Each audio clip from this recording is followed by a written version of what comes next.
महाराज दिलीप दौड़े हुए गए। वो शेर भी कैसा अद्भुत। अब सिंह और महाराज दिलीप की चर्चा हो रही है, यही कूट भाषा है, बस समझना है। इसको मैं खोलूंगा बाद में, क्योंकि तुम्हारे पूरे शास्त्र में तो ये भरा ही हुआ है कि गौ माता से बात किया, सिंह से बात किया, घोड़े से बात किया, इनसे बात किया, उनसे बात किया, दोनों के बीच में वार्ता हुई। महाराज दिलीप ने कहा कि भाई आप छोड़ दो, क्योंकि मेरे गुरु की आज्ञा से मैं माता को लेकर के निकला हूं। तो उस सिंह ने कहा कि भैया मैं क्या करूं, मैं भी माता पार्वती और भगवान शिव की आज्ञा से यहां पर हूं। ये जो देवदार वृक्ष देख रहे हो ना, इसे पार्वती माता अपने पुत्र की तरह समझती हैं। उनके लगाए हुए वृक्ष हैं, कोई जंगली जानवर इस वृक्ष को छू भी ना पाए, इसके लिए मुझे यहाँ पर रखा गया है। माता जगदम्बा पार्वती जिस सिंह की सवारी करती हैं, उसी सिंह का मैं अपना मित्र हूँ। मुझे यहाँ ड्यूटी दी गई है और जगदम्बा माता पर हमारा मित्र रहता है जिस पर वो सवारी करती हैं। इसलिए हम तो भैया, और हमारा है भी ये कि जो इस जंगल में आ जाए वो तुम्हारा आहार बनेगा। हम बाहर जाते नहीं हैं, क्योंकि हम इसी वृक्ष के आसपास रहते हैं, तो हमें आहार मिल गया तो हम तो छोड़ेंगे नहीं।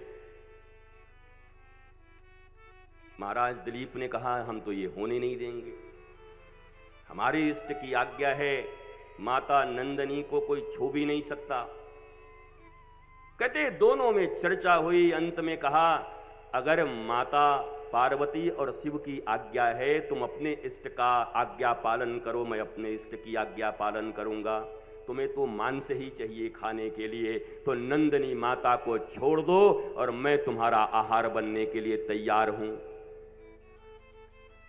महाराज चक्रवर्ती सम्राट सिंह ने कहा महाराज एक गैया के लिए अपना जान दोगे? लाखों लोग तुम्हारी प्रजा हैं, लाखों लोग तुम्हारे ऊपर आश्रित हैं, गैया तो फिर कहीं से आ जाएगी, पर इतने जनता को छोड़ दोगे, उनका लालन पालन कौन करेगा? इसलिए आप ये मोह मत करिए, दूसरी गैया गुरुदेव को दे दीजिएगा। अब जाकी रही भावना जैसी, दोनों में चल रहा है कौन अपने इष्ट को कितना मानता है। ये सिंह तो अपने इष्ट के ऊपर पूरा ही कुर्बान है, और यहाँ तो महाराज दिलीप हैं जो गौ सेवा में इतने प्रवीण, नंदनी सेवा में इतने प्रवीण।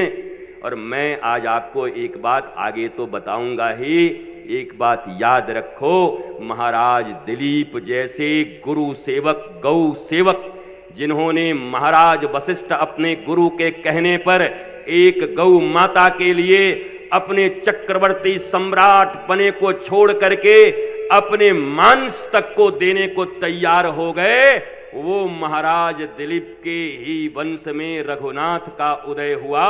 और यहां भी नंदनी माता और महाराज दिलीप की आराधना होती है। मुझे पक्का विश्वास है कि इनकी आराधना करने वाले को कभी कोई हरा नहीं सकता, उनका पराभव नहीं हो सकता, वो विजयी ही रहेंगे। ये बताता है प्राचीन हमारी गाथा। लेकिन केवल गौ सेवा जिनके दिमागों में हो, उनको मैं ये बता देना चाहता हूं कि वो रघुवंशम उठाएं, कालिदास की महान कृति, और वो उठाएं कंबन रामायण, उसको भी उठाएं, वाल्मीकि और तुलसीदास जी के रामायण के साथ साथ अगर कंबन रामायण किसी ने पढ़ा हो तो राष्ट्र के विषय में भगवान राम की भरत के साथ क्या क्या चिंतन हो रहे हैं आपको खबर नहीं। भरत ने यहां तक पूछा, राम जी ने भरत से पूछा कि तुम जा रहे हो, राजकाज कर रहे हो, क्या प्रतिदिन उठ करके जनता के बीच जाते हो, जन दर्शन को जाते हो? ये प्रश्न पूछा, ये कंबन रामायण में है।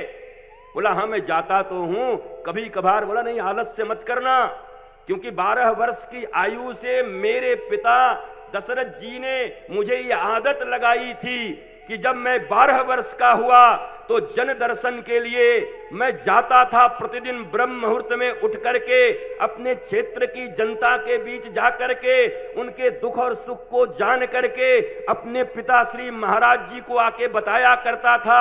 उन्होंने मुझे ये भी अधिकार दिया था कि जो समस्याओं का समाधान तुम कर सको उसके लिए सारे महामंत्री अमात्य मैं सबको बोल के रखता हूं। ऑन स्पॉट भी अगर कोई काम करना हो तो लोकहित और जनहित में तुम ये कर देना।